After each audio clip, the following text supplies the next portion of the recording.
washabbihi ajmain amma ba'du. Amin.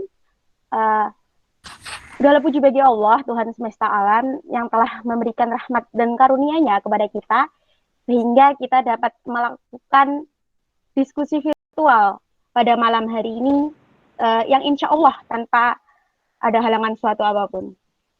Tanpa tiada halangan suatu apapun. Baik, teman-teman peserta diskusi urgensi RUU KUP ini perlu yang teman-teman ketahui bahwa akhir-akhir ini itu telah beredar luas tentang beredarnya draft RUU KUP dari sektor pendidikan dan juga sektor perekonomian. Nah, mengangkat hal dari hal ini dari IMM IAIN Ponorogo ini akan mengangkat diskusi terkait dampaknya ataupun pendidikan kena pajak itu dampaknya itu bagaimana seperti itu. Bahkan meskipun dari Menteri Keuangan, staf khusus Menteri Keuangan Justinus Prastowo itu mengatakan bahwa saat ini pemerintah itu masih fokus terhadap pemulihan ekonomi nasional akibat adanya pandemi COVID ini.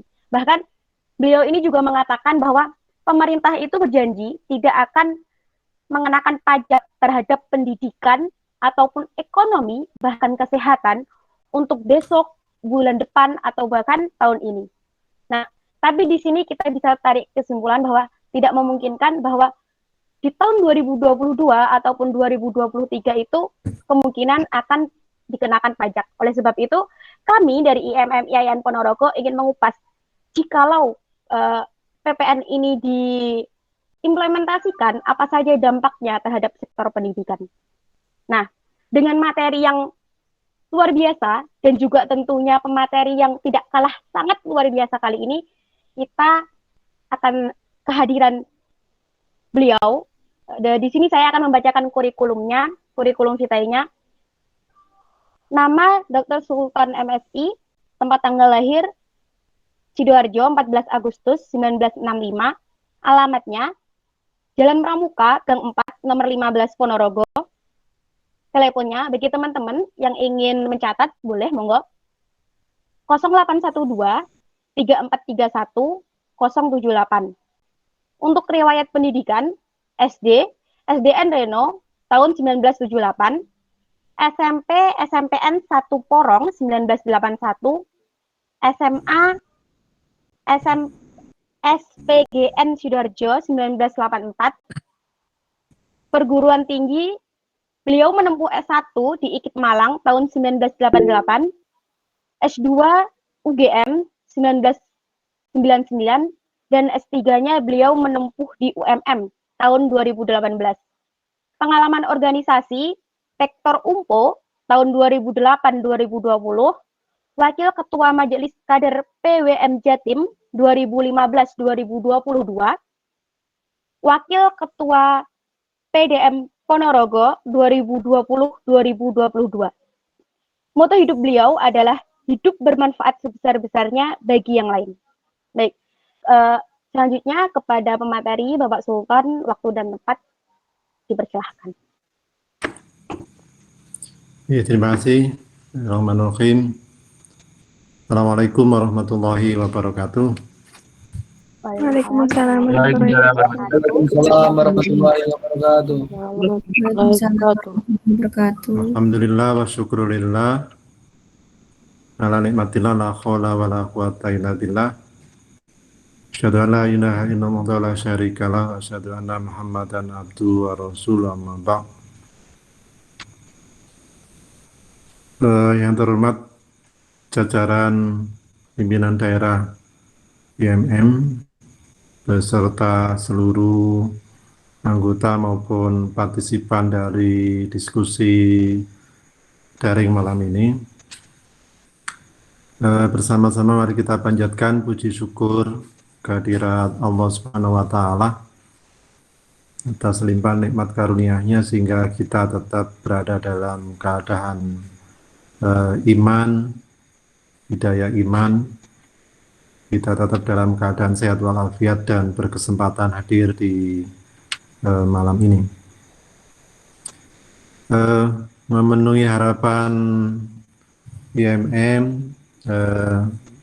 saya coba sampaikan beberapa pokok pikiran meskipun barangkali belum bisa memenuhi seluruh ekspektasi ataupun harapan dari teman-teman. Baik, saya coba share ya PT-nya ya.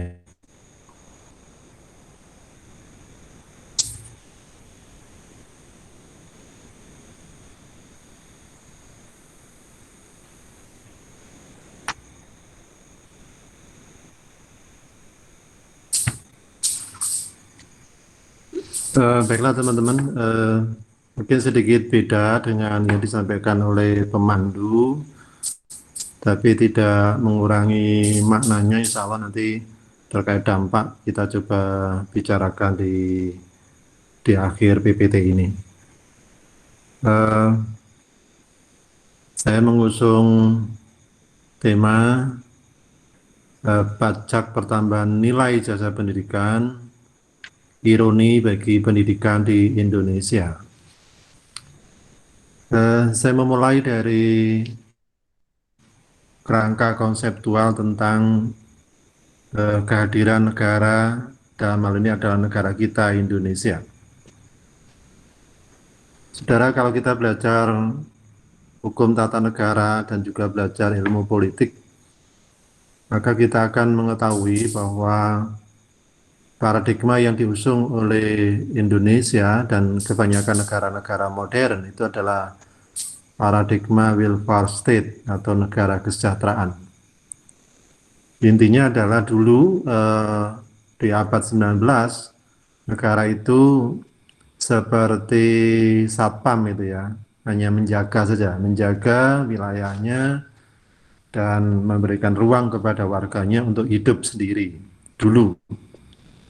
Nah, memasuki abad ke-20 sampai dengan sekarang, peran negara itu berubah, bukan hanya sekedar menjaga, tetapi juga bertanggung jawab terhadap kesejahteraan negara itu beserta seluruh warga yang ada di dalamnya. Kalau kita cek apakah benar paradigma ini dianut oleh Indonesia, maka kita bisa cek secara konstitusional. Dalam pembukaan UUD 45 alinea keempat kita temukan di situ ada tujuan negara. Ada dua tujuan negara yang relevan dengan konsep welfare state, yaitu tujuan kedua kalau tidak salah meningkatkan kesejahteraan umum. Kemudian tujuan yang ketiga adalah mencerdaskan kehidupan bangsa bukan bangsa ya. Artinya apa? Negara ini didirikan untuk satu tujuan yang sangat jelas berkaitan dengan kesejahteraan rakyat, yaitu kesejahteraan pada umumnya dan kecerdasan dalam hal ini adalah pendidikan masyarakat atau warganya.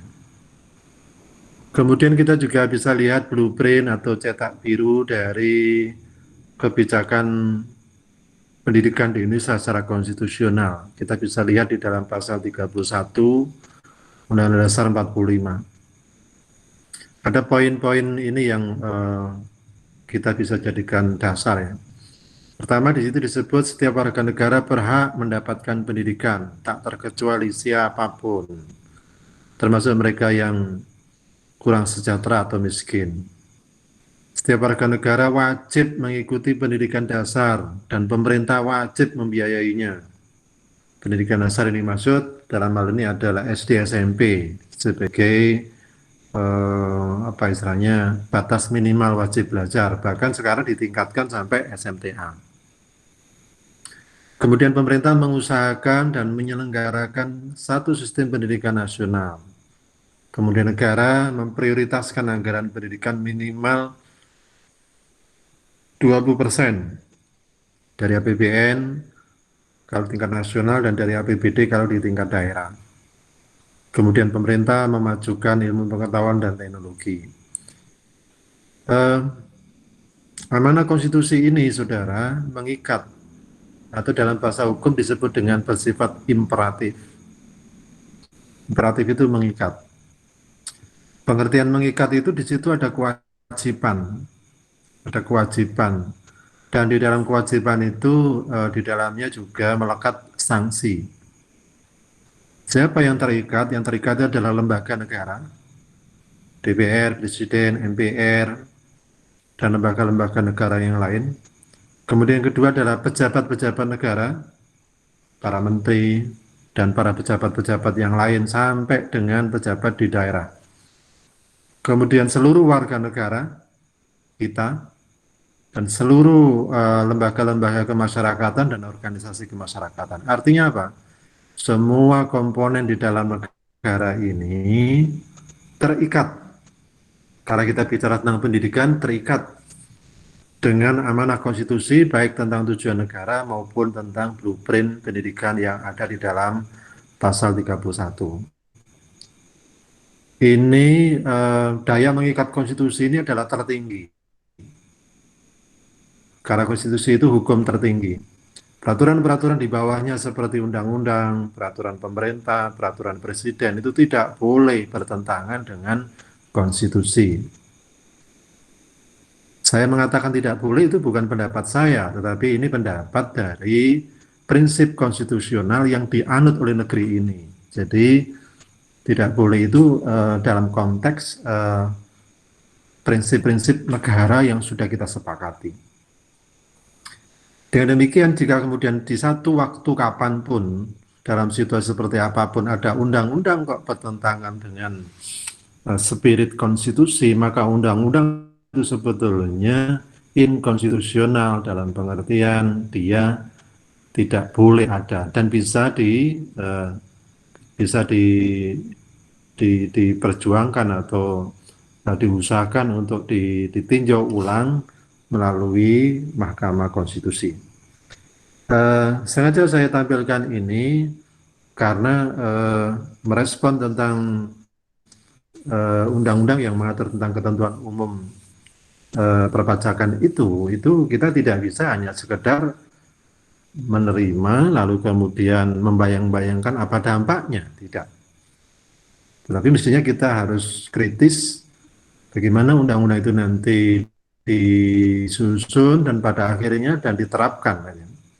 Karena seorang warga negara seperti teman-teman IMM itu bisa punya hak yang dijamin oleh konstitusi untuk mengajukan gugatan ke Mahkamah Konstitusi terhadap sebuah undang-undang yang menurut teman-teman itu bertentangan dengan spirit konstitusi. Inilah alasan mengapa ini sengaja saya tampilkan agar adik-adik bukan hanya sekedar membayangkan apa dampaknya, tetapi justru sejak dini mencoba mengkritisi bagaimana undang-undang itu nanti dirumuskan, lalu isinya seperti apa, apakah bertentangan atau tidak dengan konstitusi. Itu penting, karena apapun yang nanti akan ditetapkan oleh pemerintah itu akan berdampak kepada keberadaan adik-adik. Ini yang pertama.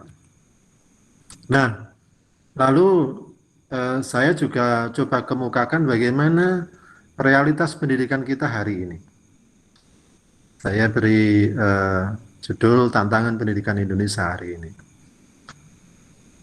Semua negara di dunia sekarang ini bersepakat tentang sebuah konsep yang disebut dengan SDG, Sustainable Development Goals. Jadi prinsip-prinsip pembangunan yang berkelanjutan. Dan di dalam prinsip-prinsip pembangunan yang berkelanjutan itu, di prinsip yang keempat, itu menegaskan pentingnya kualitas pendidikan dan kesenjangan pendidikan. Jadi ada 17 prinsip Sustainable Development Goals. Dan salah satunya adalah prinsip yang keempat yang berbicara tentang pendidikan, khususnya tentang pentingnya setiap negara meningkatkan kualitas pendidikan dan pentingnya setiap negara menghilangkan kesenjangan pendidikan. Nah, coba kita lihat bagaimana potret Indonesia tentang pendidikan. Pertama kita bicara kualitas. Saya menyebut ada ironi tentang kualitas pendidikan kita. sebuah organisasi yang menyebut dirinya sebagai PISA, Program for International Student Assessment, melakukan penilaian terhadap penyelenggaraan pembangunan pendidikan di seluruh negara anggotanya, termasuk Indonesia. Dalam 4 tahun terakhir, posisi Indonesia menurun di semua bidang, terutama ini bidang utama ketika membaca, matematika, dan sains. Indonesia ternyata berada di peringkat ke-72 dari 77 negara anggota PISA. Di ASEAN, posisi Indonesia itu paling bawah bersama dengan Filipina. Coba kita bayangkan, Indonesia paling bawah di ASEAN sebenarnya. ASEAN itu padahal ada di Timur Timur, ada Laos, ada Kamboja, ada Vietnam, ada Myanmar. Ternyata kondisi kita paling bawah. Kemudian situasi ini diperparah oleh pandemi COVID dengan pembelajaran daring, tentu akan memperparah kualitas pendidikan kita. Ini sengaja saya ketengahkan agar kita bisa berpikir kritis bagaimana di situasi di mana konstitusi memberikan amanah seperti itu, realitasnya pendidikan kita seperti ini, lalu kemudian pemerintah mau menerapkan PPN untuk jasa pendidikan. Ini kan nalar sehat kita kan menjadi tidak bisa apa ya istilahnya, belum bisa menemukan logika sehatnya, belum bisa. Berikutnya, kita lihat bagaimana kesenjangan pendidikan. Kita juga menemukan ironi terhadap kesenjangan pendidikan di Indonesia. Kementerian Pendidikan dan Kebudayaan beserta UNICEF sekaligus Center SDGs yang ada di Indonesia yang kebetulan bertempat di Universitas Padjadjaran menemukan satu kesimpulan terhadap masih adanya gap yang serius atas akses pendidikan antara yang kaya dan yang miskin. Data dihimpun antara tahun 2003 sampai 2018. Beberapa temuannya yang penting mungkin saya kemukakan di sini, banyak sebetulnya, tapi ini saya kemukakan salah satu saja, beberapa saja. Yang pertama, dalam 15 tahun terakhir, kemampuan mahir membaca anak usia 15 tahun dari 25% anak keluarga miskin, sekali lagi dari 25% anak keluarga miskin, hanya 28% yang bisa membaca. Itu aja intinya. Sedangkan 25% dari keluarga kaya itu mencapai 59%. Jadi kesenjangannya jauh sekali. Jadi orang-orang miskin kemampuan membacanya hanya 28%, sedangkan keluarga kaya itu kemampuan membacanya hampir 60%. Kemudian berikutnya, masih di kurun waktu yang sama, di 15 tahun terakhir, kemampuan mahir matematika anak usia 15 tahun, dari 25% anak keluarga miskin, hanya 15% yang mampu menguasai atau mahir matematika. Sedangkan dari keluarga kaya itu mencapai hampir 50% atau 45,8. Jauh sekali kesenjangannya. Kemudian ini tadi di kesenjangan apa ya, penguasaan kemampuan membaca dan kemampuan matematika. Sekarang ironi juga terjadi di infrastruktur. Data Biro Pusat Statistik untuk tahun ajaran 2019 sampai 2020 dicatat atau tercatat 70% ruang kelas pada setiap jenjang pendidikan itu berada dalam kondisi rusak, ringan, sedang, dan berat. Kemudian di data sensus nasional tahun 2019 ada beberapa temuan ini. Pertama, indeks pembangunan teknologi informasi dan komunikasi. Ini perangkat yang hari ini menjadi sangat vital, apalagi dalam era pandemi, di mana guru maupun siswa termasuk orang tua harus sekali lagi harus mendapatkan fasilitas TIK, ternyata skor kita itu hanya 5,52 dari skala 0 sampai 10. Jadi ada di tengah, masih jauh dari mengembirakan. Kemudian kedua, hampir semua sekolah belum memiliki fasilitas TIK yang memadai. Kemudian yang ketiga, siswa di usia 5 sampai 24 tahun, berarti anak TK sampai dengan mahasiswa, yang menggunakan telepon seluler 77% lebih, yang bisa mengakses internet hanya sekitar 60%, kurang sedikit. Dan yang menggunakan komputer hanya 24%. Masih jauh fasilitasnya. Kemudian yang keempat, terjadi juga kesenjangan akses internet di kalangan pelajar. Baik kesenjangan antar daerah, jangankan antara Jawa dengan luar Jawa. Di Jawa saja juga ada kesenjangan. Jangankan di Jawa, di Ponorogo saja, kita geser sedikit ke arah pegunungan, kita sudah tidak bisa mengakses itu ya. Ke Ngebel, ke Ngerayon misalnya, ke Pudak. Kemudian kesenjangan antar kelompok ekonomi. Ya tentu kita paham mengapa ini bisa terjadi. Kemudian kesenjangan infrastruktur internet secara geografis juga belum merata.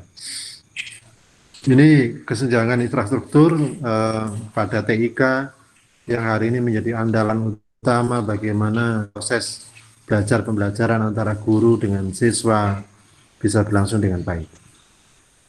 Nah, ini data lebih detailnya bagaimana kesenjangan akses internet terjadi. Jadi dicoba di sini ada data sebaran intensitas penggunaan internet di kalangan pelajar mahasiswa sangat tidak merata, bahkan di Pulau Jawa juga terjadi kesenjangan yang cukup besar antar daerah. Misalnya penggunaan internet pelajar dan mahasiswa dari kelompok masyarakat bawah sangat rendah, kesimpulannya sangat rendah. Dari 20% siswa SD keluarga miskin, hanya 1,2 yang bisa mengakses internet. Dan dari jumlah itu, dari jumlah yang 1,2% tadi, hanya 5,9 yang menggunakan untuk pembelajaran. Dan 13,9% internet ada di rumah mereka. Pertanyaannya apa yang terjadi terhadap mereka yang berjumlah 87,1%? Sementara mereka harus melakukan proses pembelajaran melalui internet. Kemudian yang kedua, akses internet juga sangat tidak merata. Keluarga yang lebih kaya cenderung mempunyai akses yang lebih besar, dan itu saya kira gampang sekali logika itu kita pahami. Proporsi siswa SD yang pernah menggunakan internet untuk proses pembelajaran dari kalangan 10% termiskin hanya mencapai 5%. Sementara kelompok kaya itu mencapai 34%. Demikian juga terjadi pada jenjang SMP. Nah, saudara, yang saya kemukakan tadi, mulai dari amanah konstitusi, lalu kemudian kekuatan mengikat dari konstitusi, blueprint tentang pendidikan di Indonesia, dan realitas, sekali lagi, dan realitas pendidikan di Indonesia, mulai dari soal kualitas, soal kesenjangan, soal infrastruktur, yang masih jauh dari beres, menjadi kita tidak mengerti kenapa kemudian ada kebijakan PPN atas jasa pendidikan. Nah, ini yang mungkin menjadi heboh kan itu ya. Di satu sisi konstitusi memberikan amanah kepada negara wajib membiayai pendidikan, dan itu amanah konstitusi. Demikian juga di dalam konstruksi blueprint pendidikan kita di pasal 31.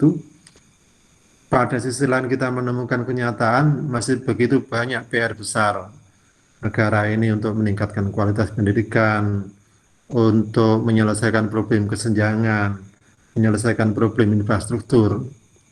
Sementara tiba-tiba hari ini kita dihadapkan pada satu wacana keinginan pemerintah untuk menerapkan pajak pertambahan nilai atas pendidikan. Tentu kita menjadi tidak habis pikir, tidak mengerti. Bagaimana itu bisa pikiran itu kemudian muncul dan logika yang digunakan apa? Meski kemudian kalau kita ikuti di media, hal itu dilakukan oleh pemerintah terhadap sekolah-sekolah yang telah menarik apa istilahnya biaya mahal kepada masyarakat. Artinya ini sekolah-sekolah elit lah, sekolah-sekolah mewah. Tapi ini kan kita tidak bisa berandai-andai begitu. Apa memang ada jaminan bahwa itu nanti hanya diterapkan kepada sekolah-sekolah mewah? Karena berdasarkan pengalaman yang sudah-sudah, ketika kemudian sebuah peraturan perundang-undangan sudah didok, kita sudah tidak bisa berdaya untuk menolaknya. Ya. Bahkan termasuk ketika itu kemudian harus menyasar kelompok menengah, apalagi kelompok bawah. Yang pasti RUU KUP ini, Ketentuan Umum Tata Cara Perpajakan ini, yang menetapkan jasa pendidikan sebagai objek pajak pertambahan nilai, saya setidaknya mengidentifikasi ada 4 alasan yang sesungguhnya tidak masuk akal itu bisa diterapkan. Pertama, tentu kita bisa mengatakan ini inkonstitusional.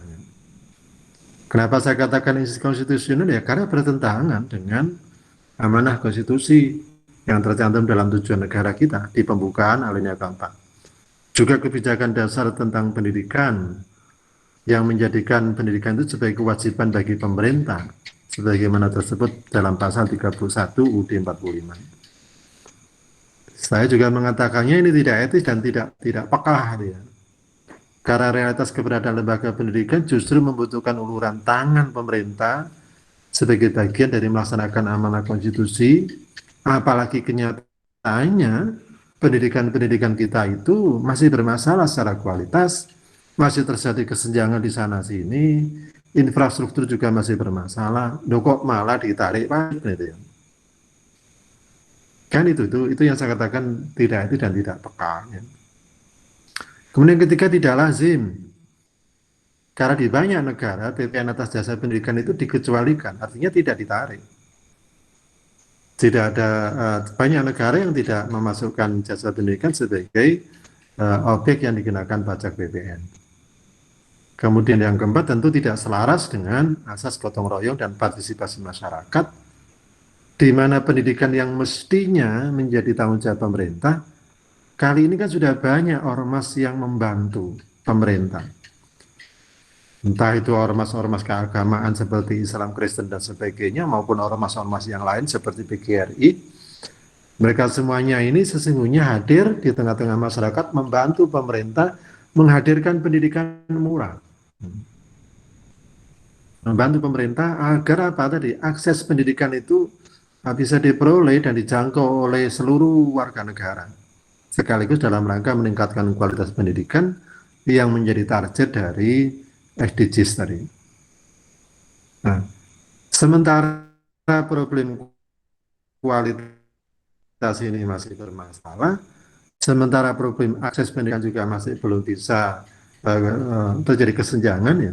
Lalu sementara infrastruktur sekolah atau pendidikan juga masih bermasalah, tentu yang kita harapkan justru perhatian serius pemerintah dengan mengalokasikan dana yang lebih besar lagi untuk pendidikan.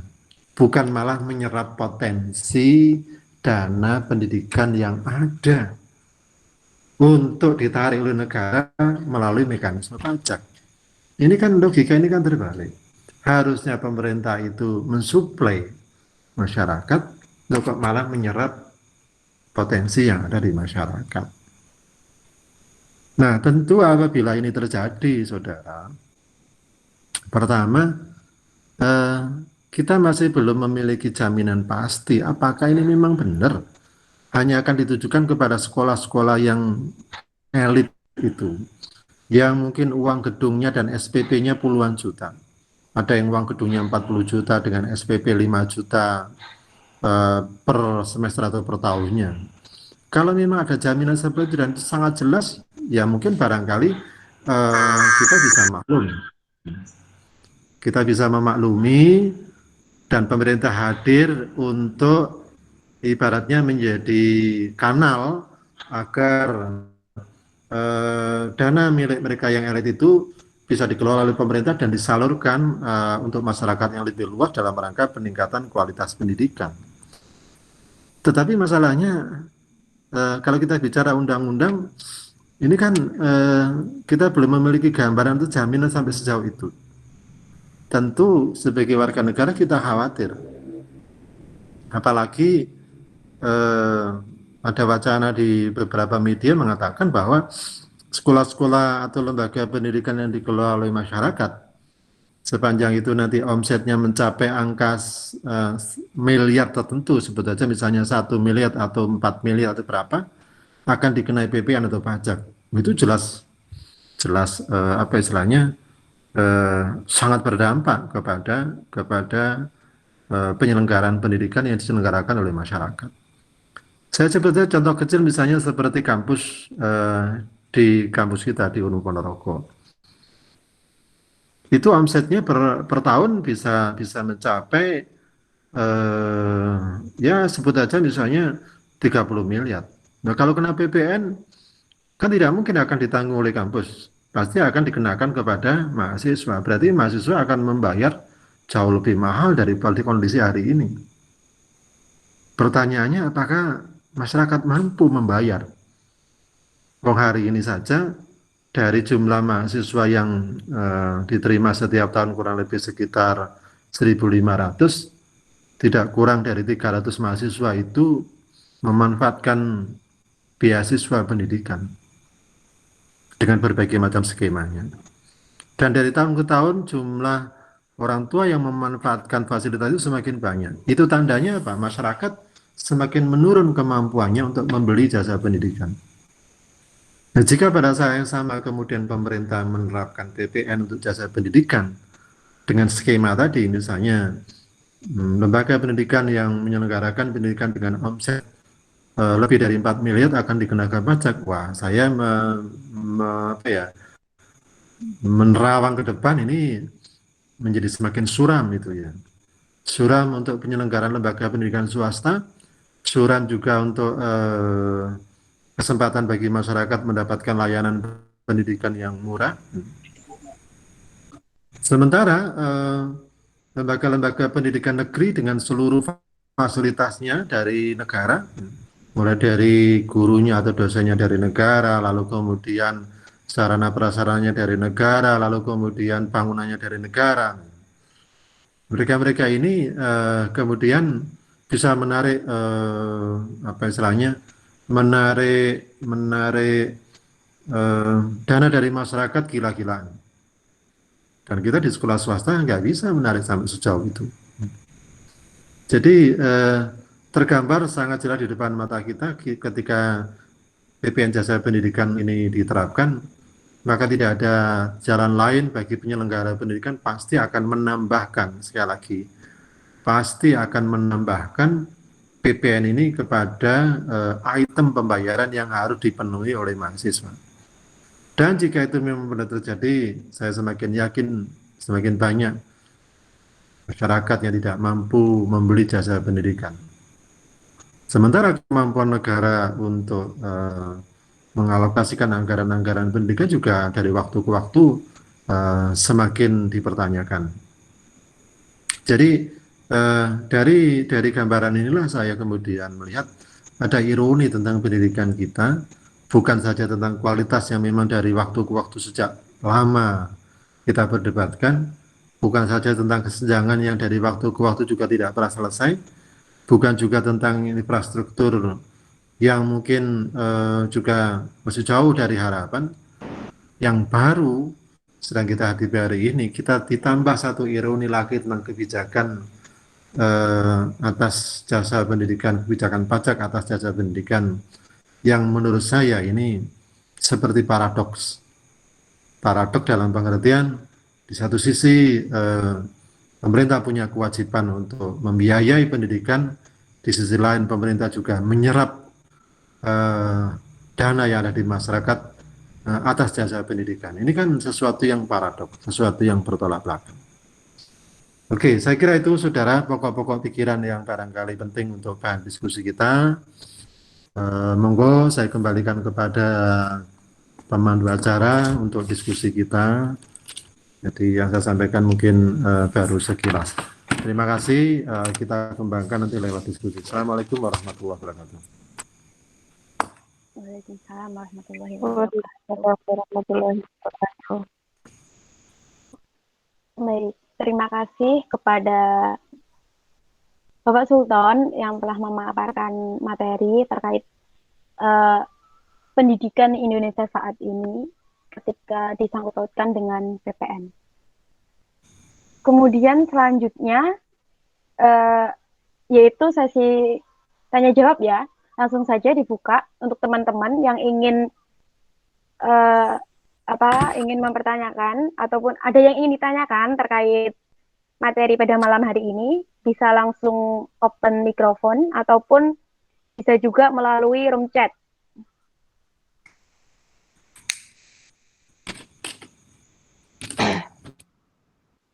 Cek halo.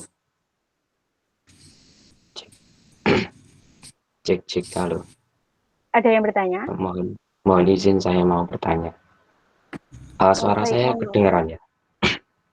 Kedengeran, Mas. Monggo Mas Imron Syaifuddin. Iya, Mas Imron Syaifuddin ya.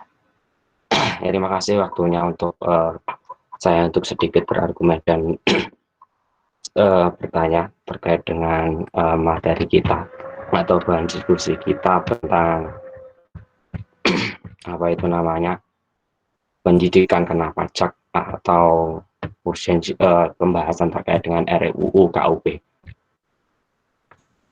Saya sepakat ya, dalam artian memang pendidikan, kalau dalam kita mengkritisi dalam pendidikan itu sendiri, pendidikan sebagai komunitas dalam perekonomian, tanpa dipungkiri adanya swambaya dan lain sebagainya itu untuk meningkatkan perekonomian suatu negara. Itu adalah salah satu pengkritikan dalam dunia pendidikan. Nah, di sini agar kita dialektikanya agar semakin secara komprehensif ya, saya mau mempertanyakan dari sudut negara atau dari sudut DPR dalam merumuskan RUU KUP itu sendiri. Jadi RUU KUP itu melatar belakangi dalam hal apa? Kenapa RUU KUP itu bisa dirancangkan? Itu latar belakangnya apa nih? Terima kasih. Mungkin bisa dijawab oleh Pak Sultan. Terima kasih waktunya. Baik, terima kasih untuk Mas Syaifuddin. Barangkali ada teman-teman yang ingin bertanya kembali. Kita tampung dulu ya Mas ya. Oke, monggo dari teman-teman. Barangkali ada yang ditanyakan kepada pemateri.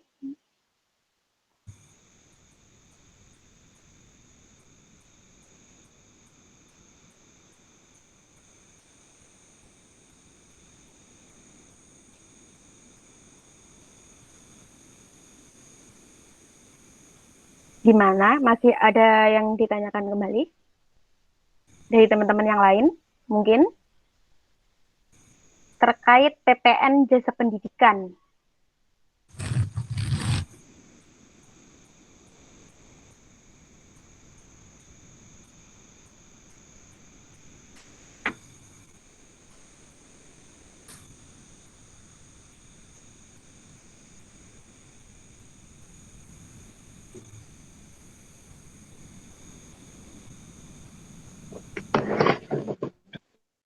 Cek, izin bertanya Mbak Moderator.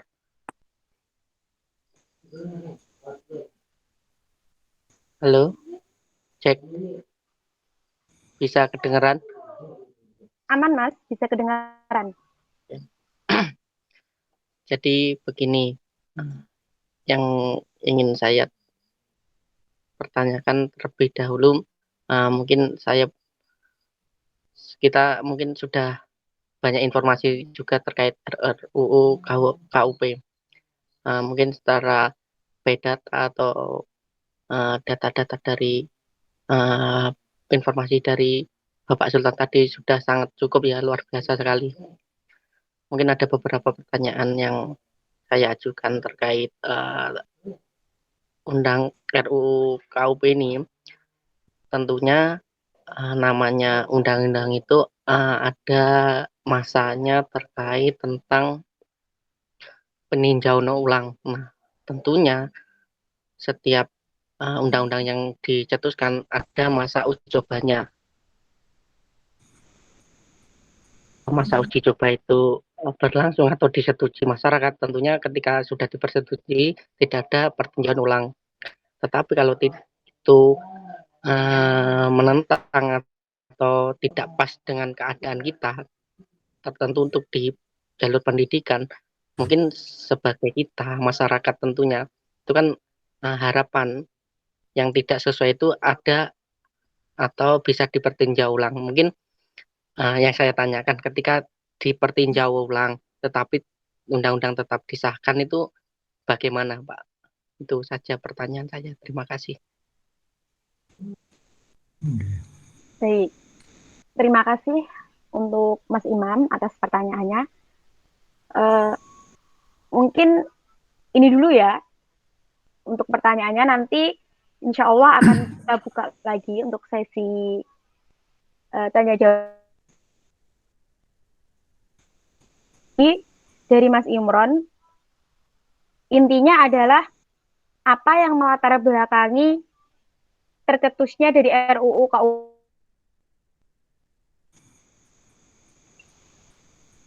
Kemudian untuk pertanyaan yang kedua, ketika ada RUU pastinya ada dari Mas Imam, ketika adanya RUU pastinya ada peninjauan ulang ataupun uji coba.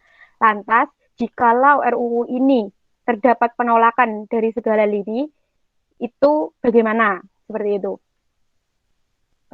Monggo kepada Bapak materi, mungkin bisa langsung menjawab. Oke. Yang pertama dari Mas Imron Saifuddin, latar belakangnya. Ya tentu para analis kebijakan negara mungkin yang lebih pas ya. Tetapi saya menduganya tidak jauh dari apa yang hari ini sedang kita hadapi. Saudara, kalau kita ikuti berita-berita yang beredar pada kurun waktu 2 tahun terakhir ini, pemerintah itu kan investasi besar-besaran di infrastruktur. Itu terutama 2 tahun yang lalu.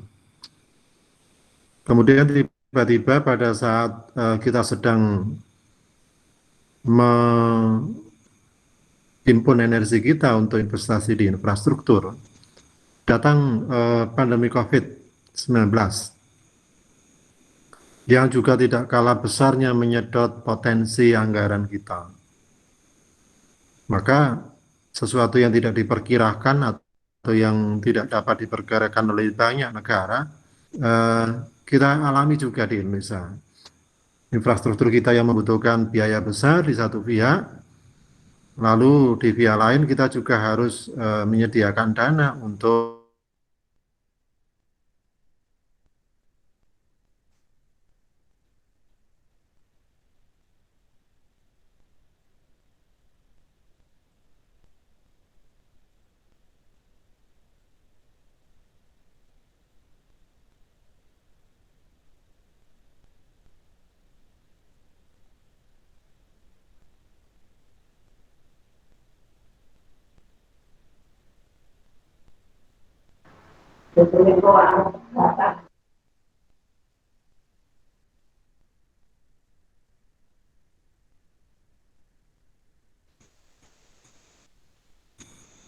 terputus ya? Nggih, Bapak, terputus. Oke, baik, ini sudah nyambung lagi. Jadi sebelum ada COVID saja, pemerintah empot-empotan itu berpikir sangat keras karena target pencapaian pajaknya itu tidak tercapai. Lalu kemudian datang pandemi, semakin tergerus potensi pendapatan pajak kita karena sektor-sektor yang biasanya penyumbang terbesar dari pendapatan negara, mulai dari pariwisata, perhotelan, dan sebagainya, terpukul sangat serius. Apa artinya? Artinya adalah pendapatan negara di satu sisi terkoreksi, sementara belanja negara di sisi lain semakin membengkak. Maka kemudian tidak ada cara lain kecuali kita harus menambah hutang kan itu. Sementara di saat yang sama pandemi ini kapan berakhir kita juga tidak tahu. Maka negara kemudian mulai berpikir keras bagaimana bisa mendapatkan uang dalam waktu cepat, ya salah satunya lewat pajak kan ya. Maka muncullah lalu kemudian berbagai skenario tentang pengenaan pajak, apakah itu pajak jasa pendidikan maupun yang lainnya. Pertama itu, jadi ini tidak lepas dari keinginan pemerintah untuk memperluas potensi penyerapan pajak di masyarakat dalam rangka mendapatkan dana yang diperlukan untuk menutup lubang-lubang anggaran yang memang saat ini dihadapi oleh pemerintah. Yang kedua, memang juga tidak lepas dari fenomena ya, fenomena kalau kita bicara tentang pendidikan, memang juga ada jasa-jasa pendidikan kita itu yang menarik dana dari masyarakat cukup besar, memang itu tidak menutup, tidak kita tutupi realitas itu. Saudara, kalau Anda ngecek masuk ke informasi penerimaan mahasiswa baru di salah satu universitas terkenal di Jakarta, BINUS misalnya, Bina Nusa, saudara, Anda bisa membayar sampai 50 juta untuk mendapatkan satu kursi menjadi mahasiswa TI di tahun pertama. Itu setara dengan New Sewu ya, setara dengan biaya tahun pertama untuk menjadi mahasiswa dokter spesialis itu. Realitas itu ada. Jadi ada memang lembaga-lembaga pendidikan yang menarik dana dari masyarakat sangat besar, sangat prestisius. Bahkan di tingkat TK, di tingkat SD, di Malang misalnya seperti Al-Iza, Malang ya, SD SMP, dia bisa menarik uang gedung dari orang tua untuk anaknya yang disekolahkan di Al-Iza, 25 juta uang gedungnya itu harus nginden. Indennya itu nggak tanggung-tanggung, anaknya baru sekolah kelas 4 itu sudah inden. Nanti belum uang SPP-nya yang setiap semester itu bisa mencapai 2 juta. Ini kenyataan. Nah, saya melihat setidaknya dua fenomena itulah yang menjadi alasan mengapa kemudian RUU KUP terutama tentang pendidikan ini muncul itu ya. Sehingga yang saya pertanyakan tadi, bagaimana kita bisa menjamin bahwa RUU KUP terutama jasa pendidikan memang benar-benar dipakai untuk nyasar itu. Nah, kalau itu nanti dipakai juga untuk nyasar layanan pendidikan kelas menengah bawah, ya bisa habis itu masyarakat. Itu masalahnya sebetulnya ada di situ. Itu Mas Imron, kira-kira seperti itu. Mungkin lewat media sosial kita nanti bisa berselancar untuk melihat kira-kira diskusi-diskusi di antara para pakar kita bisa menemukan. Tapi saya melihatnya setidaknya hari ini ada dua itu. Kemudian yang kedua, Mas Imam, sebuah peraturan perundang-undangan tentu terbuka untuk ditinjau ulang atau diuji coba. Bagaimana jika kemudian ketika masyarakat tidak setuju tapi tetap disahkan? Teman-teman, mesti harus memutar ulang bagaimana cerita tentang dua undang-undang yang kemarin didemo besar-besaran. Berbagai komponen masyarakat meminta agar itu ditinjau ulang.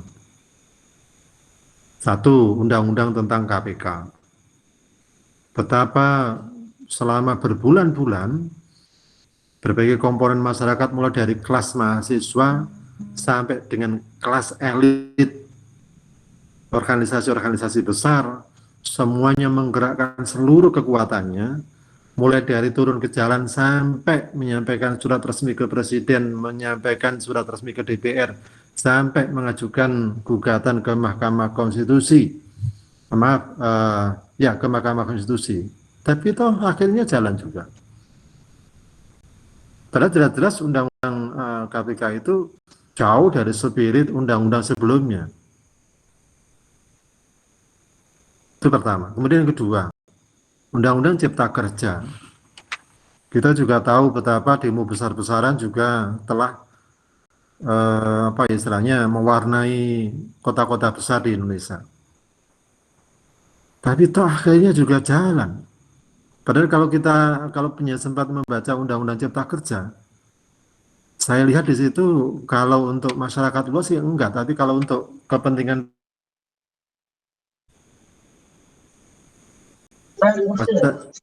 maksud saya untuk kepentingan rakyat itu karena saya melihat di sana pasal-pasalnya itu banyak sekali dan itu lebih banyak mengatur tentang kemudahan-kemudahan berusaha bagi kalangan-kalangan menengah ke atas. Nah, sehingga sebetulnya menjadi penting untuk mendiskusikan undang-undang KUP ini justru jauh-jauh seperti begini ini. Penting untuk memenuhi ruang publik agar jika akhirnya benar-benar diundangkan itu memang benar-benar ada jaminan ini bukan untuk menyasar layanan pendidikan kelas menengah ke bawah. Tapi ini memang menyasar layanan pendidikan kelas atas. Kalau layanan pendidikan kelas atas sih nggak masalah. Orang-orang kaya itu membayar berapapun kan tidak ada masalah.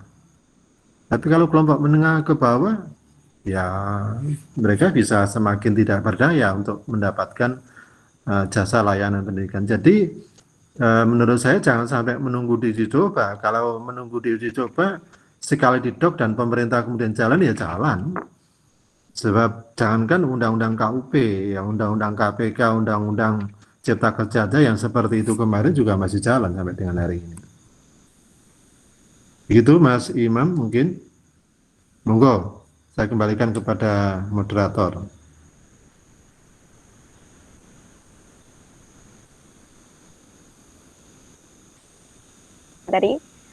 Mungkin dari Mas Imron ataupun Mas Imam cukup atau ada sanggahan kembali? Saya Mbak Moderator.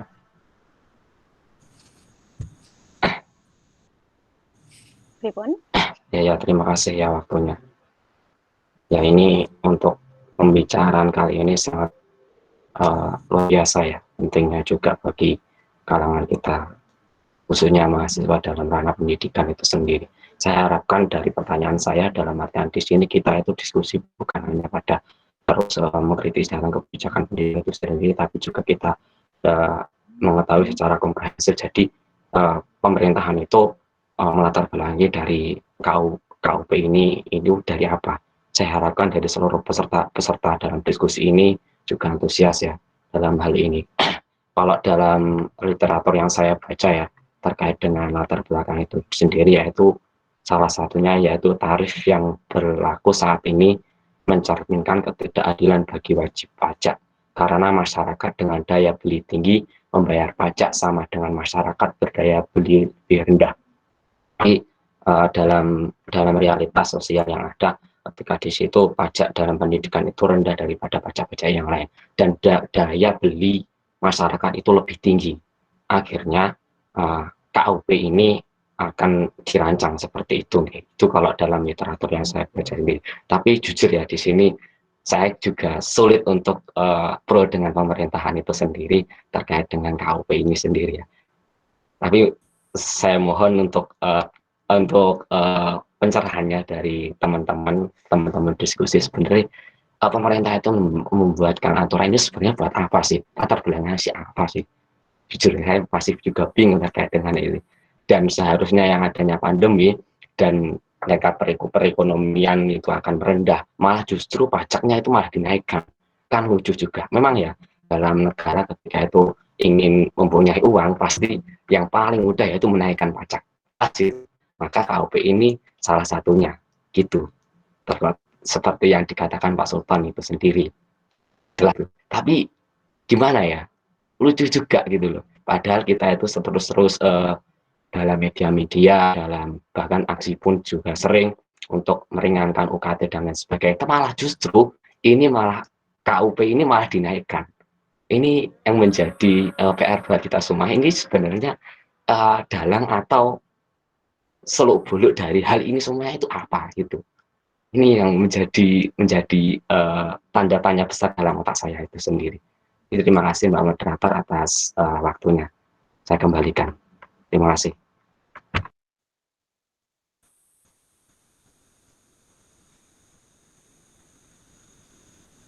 Baik.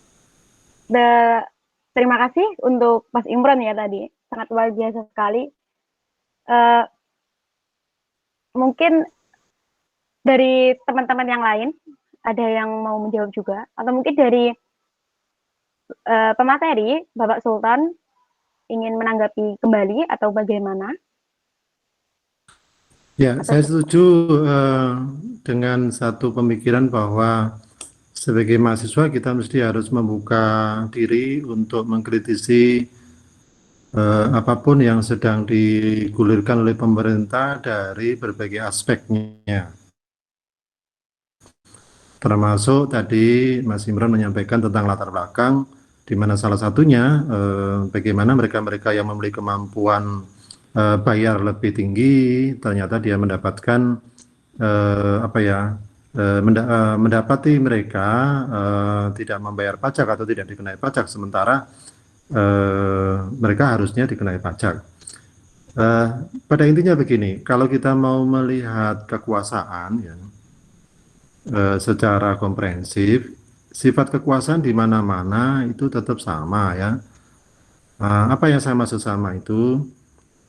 Kekuasaan itu kalau semakin besar ada pada dirinya, maka dia cenderung bersikap, ya bahasa Jawanya itu pokoknya itu ya. Terus pokoknya begini. Nah, ketika kemudian pokoknya ini supaya masuk akal, maka kemudian dirancanglah sejumlah alasan ya, untuk membenarkan apa yang dimaksud dengan pokok E tadi. Saya tidak bermaksud untuk menisbikan atau meniadakan logika yang tadi disampaikan oleh Mas Imron hasil bacaan di sejumlah sumber. Tapi fakta bahwa pendidikan kita kurang berkualitas, ya. Lalu fakta di mana kesenjangan terjadi, fakta di mana infrastruktur pendidikan kita juga rendah, itu adalah realitas yang mestinya, sekali lagi, yang mestinya justru memaksa pemerintah untuk menyediakan dana, mengalokasikan dana yang jauh lebih besar supaya soal kualitas, soal kesenjangan, dan soal problem-problem infrastruktur itu dapat ditingkatkan atau dipenuhi. Nah, sementara itu dari waktu ke waktu barangkali sepertinya pemerintah semakin tidak berdaya, kok malah justru hari ini pemerintah mau mengenai pajak. Nah, berarti itu kan semakin memperburuk kualitas, semakin memperburuk kesenjangan, dan semakin memperburuk problem infrastruktur tadi. Kenapa saya katakan semakin memperburuk kualitas? Ya, saya pikir kalau nanti PPN itu dikenakan, ya hanya mereka-mereka yang kaya yang bisa membeli pendidikan berkualitas. Pertama itu. Kemudian kedua, hanya mereka-mereka yang kaya juga yang bisa merasakan pendidikan, sementara yang miskin enggak. Termasuk hanya mereka-mereka yang kaya yang bisa membayar pajak, yang bisa mendapatkan infrastruktur memadai untuk mendapatkan layanan pendidikan, yang lainnya enggak. Inilah sebetulnya masalahnya.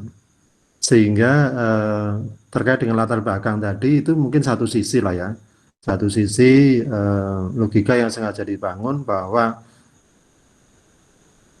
ini untuk memastikan bahwa mereka-mereka yang harusnya membayar pajak lebih mahal itu benar-benar harus membayar pajak lebih mahal. Saya sepakat itu, tetapi tadi saya katakan dari awal kan saya sudah bilang, saya bukan berarti tidak setuju dengan PPN jasa pendidikan, tetapi yang kita kritisi itu PPN ini mau menyasar siapa sih? Ini yang kita butuh jaminan itu. PPN ini mau menyasar siapa? Kalau PPN ini mau menyasar tentang seluruh layanan pendidikan, ya sudah hancur itu. Tapi kalau layanan PPN ini mau menyasar memang mereka-mereka yang kaya supaya mereka bisa membayar pajak sebagaimana tadi alasan yang disampaikan oleh Mas Imron, saya sepakat. Tetapi masalahnya siapa yang bisa menjamin bahwa PPN ini memang menyasar mereka itu? Kenapa saya katakan siapa yang bisa menjamin? Saya sudah memberikan contoh 2 undang-undang sebelumnya sudah heboh. Bahkan teman-teman juga sudah demo barangkali. Contoh misalnya Undang-Undang KPK. Ketika kemarin itu diramaikan, pemerintah bilang, ini akan lebih baik daripada Undang-Undang KPK sebelumnya. Pemerintah sungguh-sungguh akan menjamin insya Allah tidak dimaksudkan untuk mengebiri, tidak dimaksudkan untuk ini, itu, macam-macam. Tapi Mas Imron, ini kan tahu hari ini KPK bisa apa. Setelah lahirnya undang-undang yang baru. Lagi misalnya Undang-Undang Cipta Kerja juga demikian. Saat itu kita rame menyoalkan karena undang-undang ini lebih banyak memihak para pengusaha dan tidak memihak rakyat. Sampai akhirnya oke diundangkan dan sampai hari ini efek dari undang-undang ini kan juga belum kelihatan. Jadi saya ingin mengajak teman-teman, bukan berarti saya tidak setuju atau mentah-mentah menolak PPN jasa pendidikan, tapi kita harus mengkritisi sebetulnya PPN ini untuk siapa, gitu. Dan siapa yang bisa menjamin, gitu. Siapa yang akan memastikan ini berjuang untuk menjamin bahwa PPN ini memang benar-benar untuk mereka yang seharusnya membayar pajak, gitu. Sebab kalau itu tidak ada jaminan, pasti akan kena penjenengan juga, gitu, nantinya. Nah, kalau kita bertanya tentang siapa, ya tentu mereka ini adalah wakil-wakil kita. Pertanyaannya adalah wakil-wakil kita itu juga bukan dewa dan malaikat. Yang kalau kemudian mereka sudah disodori gebokan angka-angka tertentu agar meloloskan pasal-pasal tertentu, ya mereka tergiur itu loh. Itu masalahnya itu loh. Itu mungkin tambahan pendapat saya.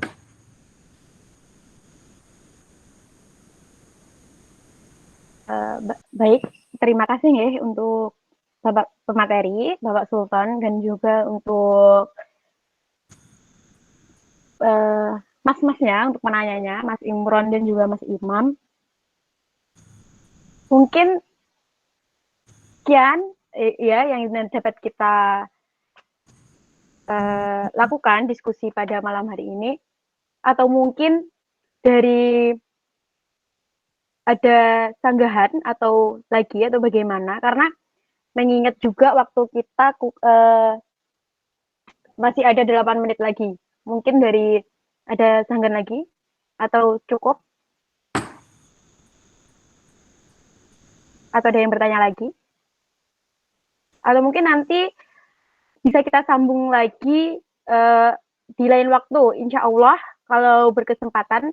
Kalau ada waktu lagi, kami juga akan mengadakan diskusi lagi yang sektor perekonomian. Jadi, insya Allah akan kami adakan lagi. Jadi, nanti info-info dari kami, terutama dari panitia, insya Allah nanti akan kami share kembali. Begitu nggak? Atau nanti bisa ditanyakan via